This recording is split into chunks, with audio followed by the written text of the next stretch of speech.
What does the left do when the American people reject them and their twisted ideas? Well, they resort to race baiting, of course. Well, the anti-Constitution, anti-gun group Giffords is at it again with a new low.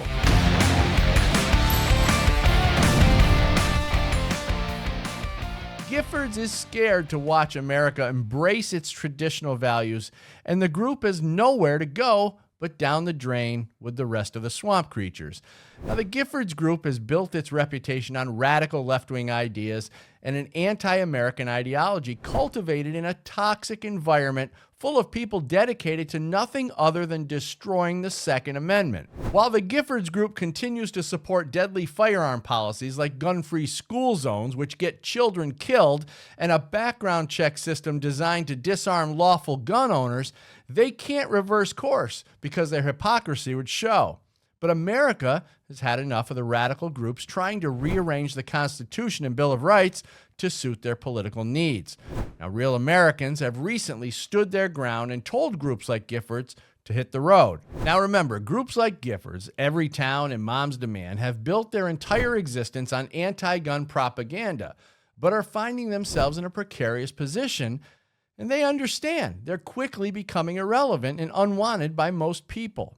When violence becomes abundant through open border policies, increased gang activity, bail reform, and early release policies, among other things, the last thing people want to buy is unarmed helplessness. And that's exactly what Giffords is trying to sell them. So what's a radical group of malevolent misfits to do when they realize no one wants their contaminated product? Recently, in what appears to be a moment of sheer terror by the desperate gun grabbers, Giffords tried attacking Kash Patel while demonizing GOA.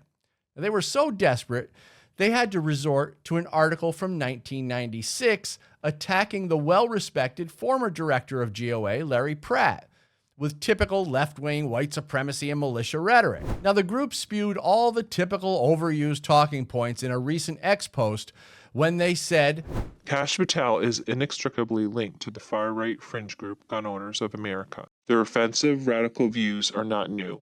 GOA and their leader, Larry Pratt, have been scandalously extreme for decades. The last time we looked, defending the Constitution and Bill of Rights were not radical or fringe. They were the basis of our country's existence. Unfortunately, the twisted worldview that Giffords holds has been successful in convincing its cult-like misguided followers to reject and be offended by our American values.